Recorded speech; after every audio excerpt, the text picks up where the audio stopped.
Hi there, Mark here from talkingbass.net. If you're new to this channel, then make sure to check out all the other video lessons and subscribe to get updates on new ones. I release at least one a week and there's everything from getting started to advanced music theory. Okay, so this is going to be the first of 3 connected lessons on how to learn the notes on the bass fingerboard. Each lesson will have a different approach and hopefully by the end of these lessons you should be a step closer to getting around the bass neck. So, if you talk to players of pretty much any instrument other than guitar or bass and you tell them that you don't know all the notes on the neck, they'll probably look a little bit confused. How can you play when you don't know what notes that you're playing? Well, of course, we know that it's quite possible to get by on bass by learning simple patterns and just playing in a kind of visual way. Don't feel bad about it, there's no shame in it. Learning the notes all over the bass neck is deceptively difficult and it can seem like a mammoth task, especially when you're self-taught and you haven't been given any direction in terms of reading or positional playing. And it's fine if you only want to play for a bit of fun in your bedroom or in a local amateur band and you don't really want to take the bass that seriously. But if you do want to take the instrument seriously, and especially if you've got aspirations of becoming a professional, playing professionally, then you definitely need to know the notes on the neck. It's the first step on the road to learning the instrument properly, and it never ceases to amaze me how even veteran players can feel uncomfortable with notes in certain areas of the fingerboard. So first of all, let's remind ourselves of the notes that are available to us. The note names go through the alphabet from A to G. So we have A, B, C, D, E, F, G. Then it repeats A, B, C, D, E, F, G. You can hear those notes as they ascend on the bass on this A string here. A, B, C, D, E, F, G, and A. Don't worry about where these notes are for now, just understand that the notes rise in pitch as we rise through the notes of the alphabet, and vice versa.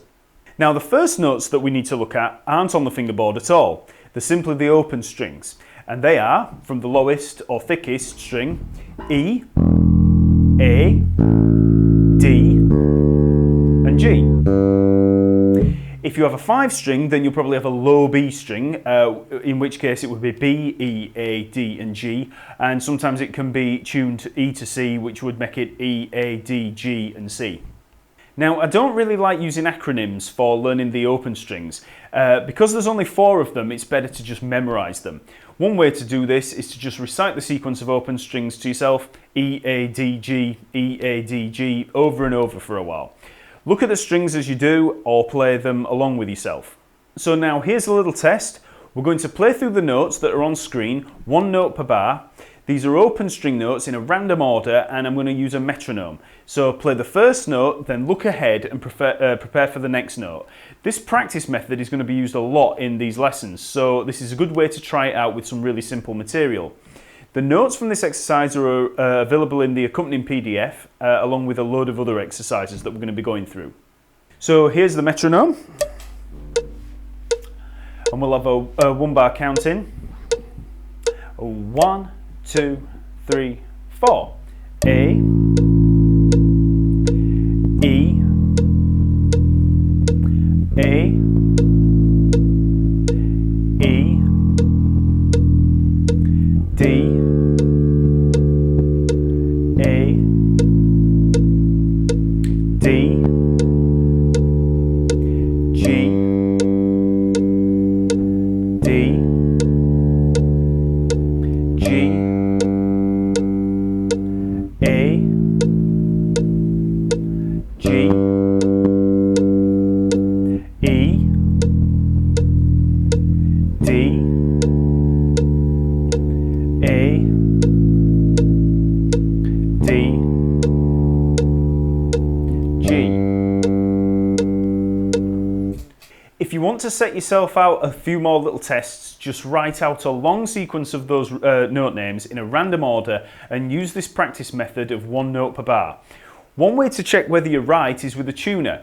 Play the note and see what you've just played. That's as long as you're in tune, obviously. You can also check with an online tuner that can play any bass open string or try a phone or tablet app tuner. As another quick refresher, it's also worth knowing about tones and semitones. These are also called whole steps and half steps. A semitone or half step is a musical distance of 1 fret. So look anywhere on the neck, like this C here at the 3rd fret on the A string, and if we go up 1 fret to the 4th fret, that's 1 semitone. So from this C here to this C sharp a fret higher is the distance of a semitone. If we were to move up 2 frets, then we would have a tone or whole step. So C, 3rd fret on the A string, move up 2 frets up to the 5th fret, so that's C to D, we have a tone or a whole step. This applies all over the neck, so here upper fret is a semitone, here upper fret is a semitone, upper semitone. Any fret's distance is a semitone. Same with a tone.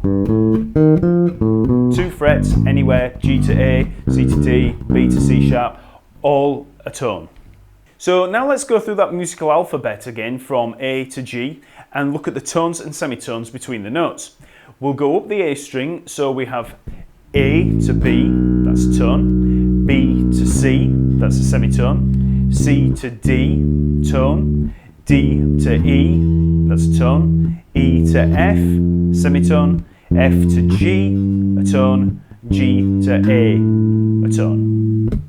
You can see this pattern of pictures on this fret diagram. Each note is a tone apart except the B to C and the E to F, which are a semitone apart. You can see the tones and semitones visually on the neck. The B to C at the 2nd and 3rd fret is a semitone pattern, and the E to F at the 7th to the 8th fret is a semitone. All the rest are tones. So you can obviously see that because of these tone distances between C and D or D and E, there should be another note in the gap between them. That's where sharps and flats come into play. The notes we've looked at so far without sharps or flats are called natural notes. So we have a natural, a B natural, a C natural, etc. When we raise a natural note by a semitone, we get a sharp. If we drop them by a semitone, we get a flat. So let's have a look at the A natural here, 5th fret on the E string. If we were to raise that by a semitone, we get an A sharp. Take the A again at the 5th fret, drop it by a semitone, down 1 fret, and we get an A flat. So 5th fret on the E string, that's an A, 6th fret on the E string, A sharp, 4th fret on the E string, A flat. Sharps are shown with a little hash symbol, so A sharp would be written A with the hash, so A hash. Flats have their own little symbol which looks like a little B, so A flat would be A and the flat symbol, or A and a lowercase b. So that all seems quite straightforward, but you might have noticed a little problem. The A sharp here, that 6th fret, is also a semitone below the B here. So that makes this also a B flat. So the 6th fret here on the E string is both an A sharp, there's the A, and a B flat. Don't worry about any of this, just remember that the notes between the natural notes can either be seen as a sharp or a flat. So this note at the 6th fret of the E string can either be an A sharp or a B flat. This one at the 4th fret of the E string can either be an A flat or a G sharp. This note at the 4th fret of the A string can be a C sharp or a D flat. Every pitch or fret can have several note names depending on certain factors, like the key signature. If you want to learn more about the theory side of all these intervals and note names, then just go check out the music theory series of lessons also on the YouTube channel, or over at the websites talkingbass.net and musictheoryforbass.com. So once again, just to clarify, let's work up the A string again, and this time we'll look at every fret as we ascend.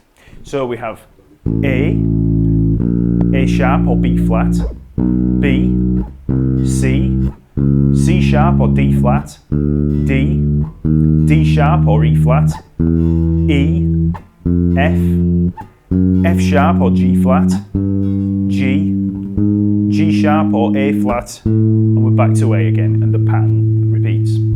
Okay, so that gives you an idea of how the note name system works and how to roughly work out where they are. But of course it would take forever if every time we needed a note we had to work through the notes in order on a string. Like, I need an E flat on the A string, okay? A sharp, B, C, C sharp, D, D sharp. D sharp's also an E flat, cool. E flat. Sight reading would become a real hoot at that pace, so it's obviously better to memorise the note positions. Don't worry about this, it's easier than you might think. As I mentioned earlier, we're going to look at 3 different methods, each of which is going to look at things a little bit differently. At every step, make sure you nail the natural notes first. The sharps and the flats will come as you improve. Okay, so for the first system, we're going to simply see the fret markers as a guide. If you don't have fret markers, don't worry, the next position method will probably help a little bit more. Also, check to see if you've got any little fret markers on the sides of the neck. Anything will do, they're simply as guides. Okay, so let's have a look at the fret markers at the 3rd, the 5th and the 7th frets. These markers outline many of the natural notes on the neck. So let's start down here at the 3rd fret of the E string. This note's a G. The next dot at the 5th fret is an A, and the next dot at the 7th fret is a B. So we've now got 3 notes in a row, G, A and B. And we can remember that simply as the word gab, okay? We're not going to move up to the next dot marker at the 9th fret because that's a C sharp, an accidental, and we only want the natural notes to start with. So if we move to the next string, the A string, and if we look at these fret markers, the 3rd, 5th and the 7th, we have C here at the 3rd fret, with the 5th fret we've got D, and the 7th fret we've got E.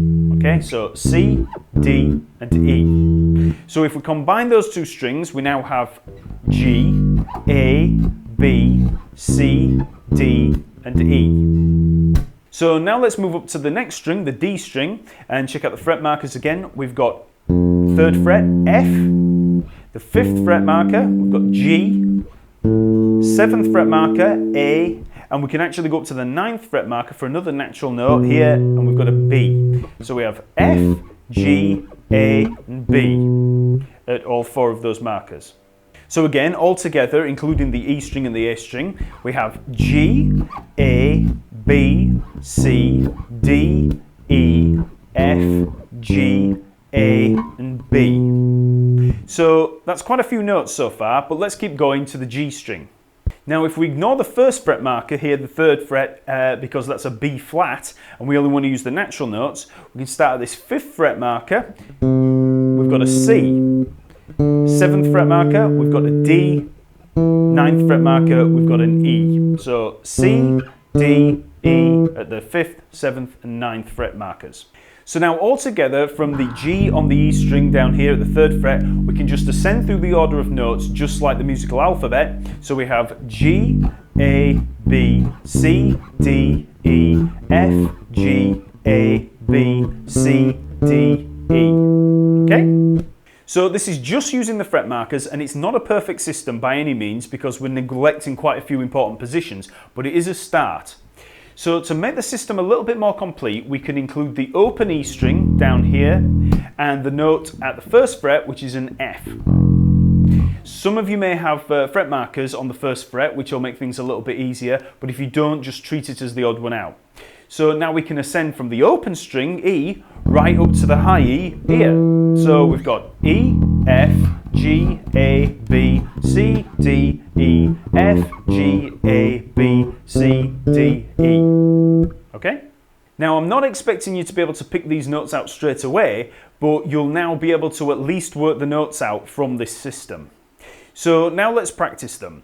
First, we'll just stick to the G, A and B on the E string. We'll miss out the E and F for now. The notes are on screen and in the PDF, so hold each note for a bar just as we did before and we'll play to the metronome. So here's the metronome. Okay, so 1, 2, 3, 4. G, A, B, G, A, B, B, A, G, A,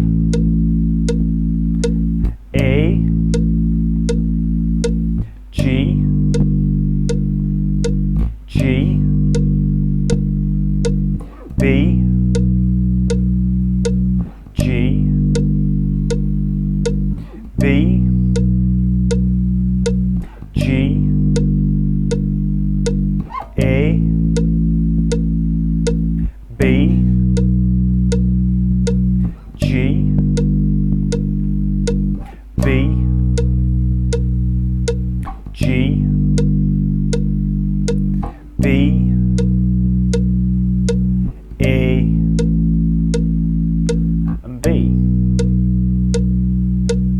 Whether you use a metronome, tap your foot, or just say the beats aloud, try to see the next note before you play it so you have time to find the note. Over time, this is going to become automatic. Don't worry about looking at the neck when you have to look down to play the note. Just see the note, check where you are, back to the page, okay? And that's why it's important to always prepare before you get to the note. So now let's try the A string. So we've got C, D, and E, okay? So with the metronome. So 1, 2, 3, 4. C, D, E, D, E, D, E, D, C, C, D, C, D, E, D, C, D, C, D, E. Now let's combine both strings. So here we are with the metronome again. 1, 2, 3, 4. G, B, A, B, C, B, A, C, D, E, G, A, B, C, D, E, D, C, B, A, G, B, G, A, E, D, G. So now let's look at the D string. So remember we've got F, G, A, and B. Okay? So metronome again. 1, 2, 3, 4. F, G, A, B, B, G, A, B, G, A, F, G, F, F, B, F, G, F, B, A, G, A, B, G, B, A, F, A, G, F, B, A, B, F, F, G, G, B, and A. So now we've got the G string, so we have C, D, and E. Okay? So with the metronome, 1, 2, 3, 4. C, D, E, D, C, D, E, D, E, D, E, C, E, D, C, E, C, E, D, C, E, D, D, C, C, E, C, and D.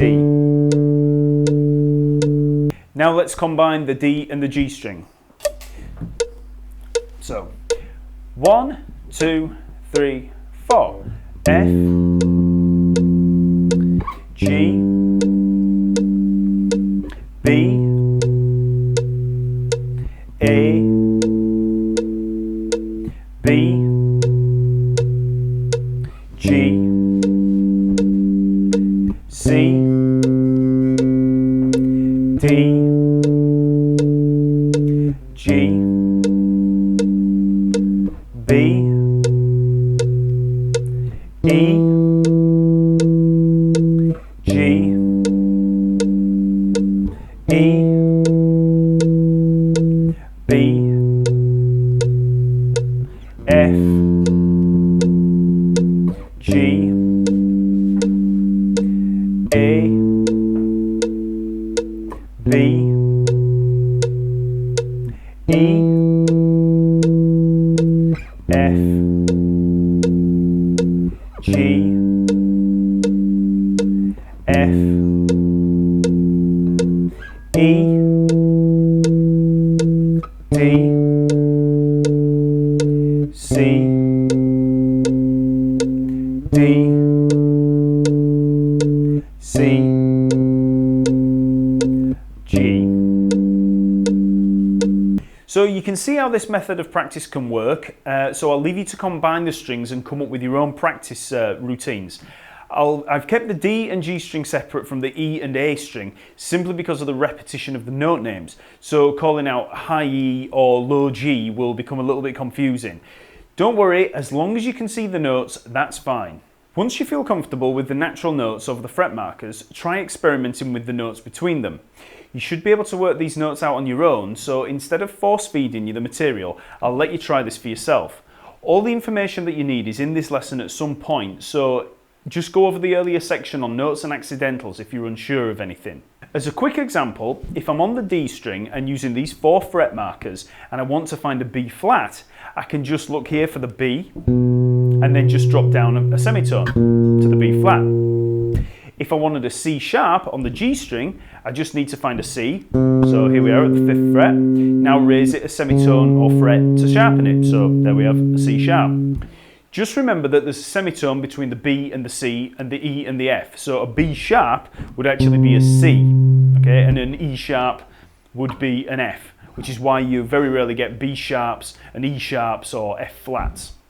So as I said earlier, this system of looking at the fret markers is only to get you started with looking at the notes on the neck.